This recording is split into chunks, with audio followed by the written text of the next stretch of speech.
오늘은 일본의 골칫거리가 되어가고 있는 일본의 40, 50대 잃어버린 세대에 대한 이야기입니다. 일본의 취직 빙하기 세대 혹은 잃어버린 세대는 1990년대 말에서 2000년대 초 사이에 직장을 구해야 했던 세대를 일컫는 표현인데요. 이들은 대체로 1970년대 중반부터 1980년대 초까지 출생한 사람들로 일본 정부에서는 1974년에서 1983년 사이 태어난 이들, 즉 현재 40대 초중반에서 50대 초반에 해당하는 인구층을 지칭하고 있죠. 이 세대가 빙하기라는 이름표를 달게 된 이유는 명백한데요. 버블 경제가 무너진 후 취업시장이 극도로 경직되었던 시기에 사회에 첫 발을 내딛었기 때문이죠.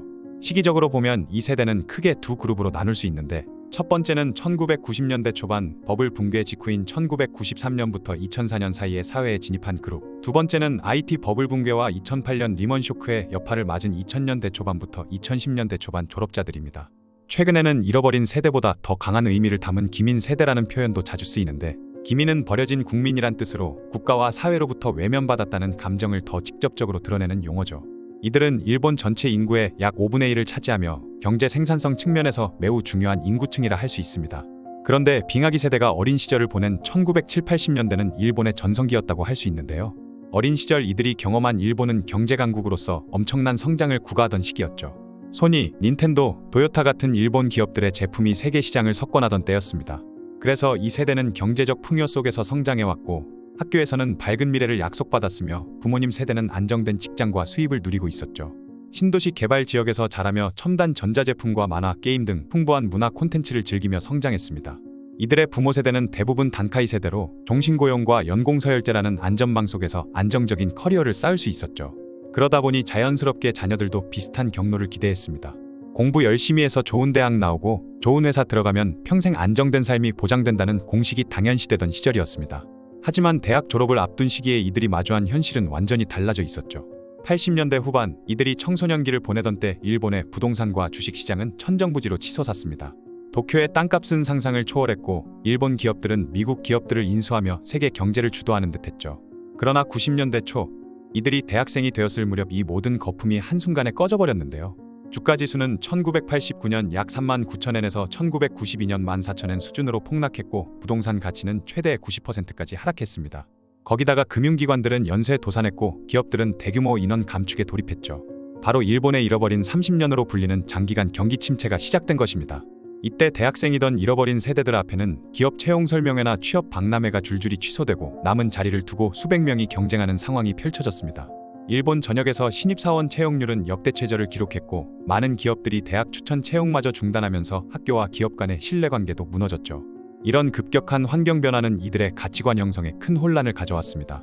어린 시절에는 물질적 성공과 낙관적 미래를 약속받았지만, 성인이 되자 그 모든 약속이 깨져버린 것을 목격했기 때문이죠. 결국 이들은 경제 호황기에 태어나 유년기를 보냈지만, 사회 진출 시기에 경제 붕괴를 맞아 그 대가를 치르게 된 세대라고 할 수 있습니다. 취업시장에 얼어붙자 이들은 점점 은둔형 외톨이가 되어갔죠. 20, 30대에 취업을 하지 못한 이 잃어버린 세대는 결국 부모의 경제력에 의지한 채 아무것도 못하고 집에서 은둔하면서 시간을 보내오다가 이제 40대, 50대가 되어버린 것입니다. 현재 40, 50대가 된 잃어버린 세대는 일본 사회의 중심축이지만 여전히 경제적, 사회적으로 불리한 상황에 놓여 있죠. 일본 경제가 전반적으로 회복세를 보이며 임금도 상승 추세지만 세대 간 격차는 여전히 뚜렷합니다. 노동 관련 정부 통계를 보면 지난 10년간 20, 30대 정규직 근로자들의 월급은 평균 1만엔 이상 올랐지만 40대 후반은 겨우 1000엔 정도만 상승했고, 50대 초반은 오히려 감소 추세를 보이고 있죠. 또한 직장이동에서도 이들은 불리한 위치에 있습니다. 노동시장 분석에 따르면 40대 후반은 30대보다 직장을 옮기는 비율이 현저히 낮았고, 이직 후 급여가 오르는 사례도 젊은 세대에 비해 훨씬 적은 것으로 나타났죠.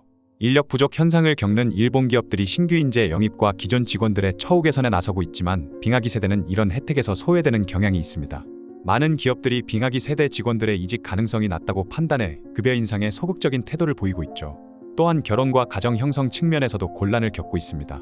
상당수가 경제적 불안정으로 결혼을 미루거나 포기했고, 결혼했더라도 자녀 출산을 단념한 경우가 많은데, 이는 일본의 저출산 문제를 가속화하는 요인 중 하나로 작용하고 있죠.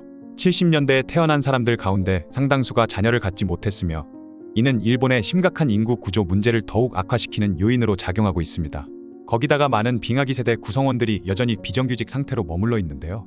통계에 따르면 이들 중 상당수가 연소득 200만엔 이하의 저임금 직종에서 일하고 있으며, 결혼, 출산, 주택 구입 같은 일반적인 인생 과정을 따르지 못하고 있습니다. 그리고 이들이 40, 50대 중년기에 접어들면서 새로운 문제도 대두되고 있는데 바로 고령부모 부양 문제죠. 하지만 부모를 부양할 수 있는 방법이 없는 이들은 결국 부모의 연금에만 기대서 살아야 하는 상황에 직면해 있습니다. 그래서 일본은 7, 80대 고령의 부모가 은둔형 외톨이가 된 40, 50대 자녀를 부양하는 문제인 8050 문제가 일본의 새로운 사회 문제가 되어가고 있죠. 또한 이들은 정신건강 측면에서도 심각한 어려움을 겪고 있습니다. 일본 정부 조사에 따르면 40에서 64세 중장년층 중 사회적 은둔 생활을 하는 히키코모리가 61만 명이 넘는 것으로 추산되고 있는데요. 일부는 장기간 은둔 생활을 하다가 부모 사망 후에 생활고에 시달리는 경우도 적지 않습니다. 이들의 부모 세대는 대부분 1940년대 출생자들로 이미 사망하기 시작했고 2020년대에는 더 많은 이들이 세상을 떠날 것으로 예상되죠. 심지어 최근에는 부모 연금으로 먹고 살던 이들이 부모가 사망을 했지만 부모의 시땡을 방치한 채 연금을 받아오다가 결국 경찰에 체포되는 상황이 많이 발생하고 있습니다. 그리고 이런 사태가 더욱 번져갈 것이라고 우려하는 상황이죠. 그런데 문제는 한국이 일본의 잃어버린 세대 현상을 답습할 가능성이 충분히 존재한다는 점입니다. 일본에서 빙하기 세대가 생겨난 근본 원인은 90년대 버블 경제 붕괴와 그에 따른 장기 불황이었죠. 한국도 97년 외환위기와 2008년 글로벌 금융위기를 겪으면서 경제 구조가 크게 변화했고 노동시장 유연화라는 명분하에 비정규직이 급증한 상황입니다. 한국의 많은 청년층이 88만원 세대, 3포 세대, M포 세대 등으로 불리며 일본의 잃어버린 세대와 유사한 경험을 하고 있는 것이 현실이죠. 특히 2008년 금융위기 이후 사회에 진출한 세대는 이미 한국판 잃어버린 세대의 특성을 보이고 있는데 한국 청년들의 고통지수는 일본의 빙하기 세대보다 결코 낮지 않습니다. 일본과 마찬가지로 취업 지체가 임금 하락을 초래하는 낙인 효과가 나타나고 있으며 성인이 되어서도 부모와 함께 사는 청년층 비율이 급증하고 있죠.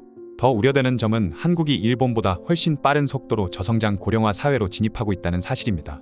최근 한국의 경제 성장률이 1%대로 하락하고 출산율이 세계 최저 수준을 기록하고 있다는 점은 한국이 일본의 잃어버린 30년을 더 압축적이고 가속화된 형태로 경험할 가능성을 시사하고 있죠.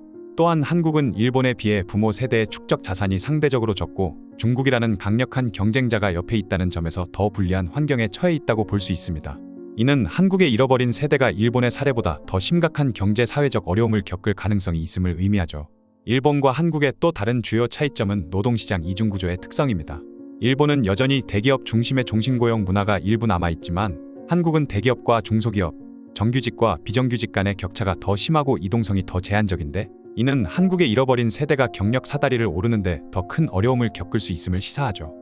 미래에 대한 불안감, 좁아진 기회, 안정적 직장 선호 현상 등 이런 특징들은 일본 빙하기 세대의 사회적 경험과 많은 부분에서 겹치고 있습니다. 한국도 금융위기 이후 청년 실업률이 계속 상승하면서 잃어버린 세대 문제가 현실화되고 있죠. 문제는 청년 실업률의 증가 속도가 일본보다 더 가파르다는 것입니다. 전문가들은 일본의 사례를 교훈 삼아 한국이 더 적극적인 대책을 마련해야 한다고 조언하죠. 일본은 청년 고용 문제를 너무 늦게 인식했고 노동시장의 이중구조를 해소하지 못했습니다. 한국은 이런 실패를 반복하지 않으려면 더 선제적인 정책을 도입해야 할 것이죠. 그럼에도 불구하고 청년층이 경험하는 좌절감과 박탈감, 경쟁으로 인한 피로감은 여전히 해결되지 않은 사회 문제로 남아 있습니다. 이런 문제를 해결하지 못한다면 한국도 결국 중장년층의 빈곤화와 사회적 고립이라는 심각한 위기를 맞이할 수 있죠. 일본의 잃어버린 세대 사례는 단순한 과거 이야기가 아니라 우리 미래에 대한 중요한 경고일지도 모릅니다.